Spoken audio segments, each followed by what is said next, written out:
bienvenidos, este es un nuevo video.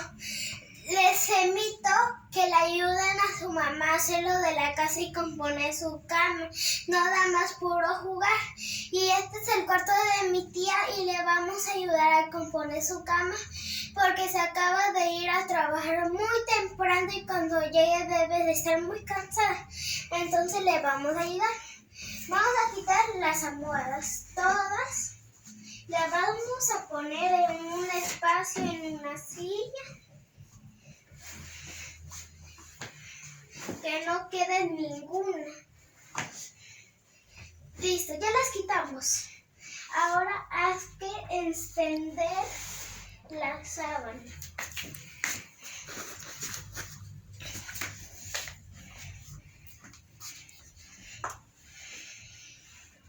Para mí es muy fácil componer la cama de mi tía, porque para mí es muy chiquita la cama. Que no quede nada arrugada.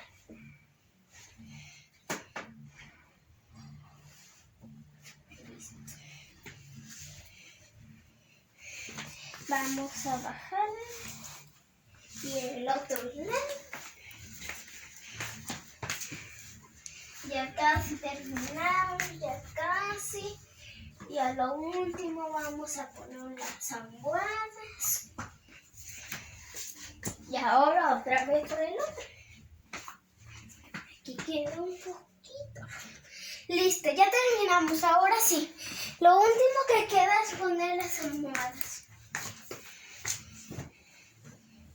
Le doblamos esto para que no se vea feo.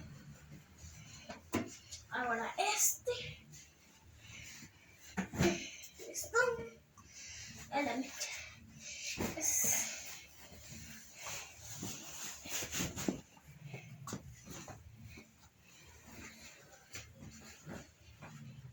Y por último, esto donde lo pondríamos. Ya sé. Así. Listo. Y si les gustó este video, suscríbete y denle like a mi canal. Adiós, los amo.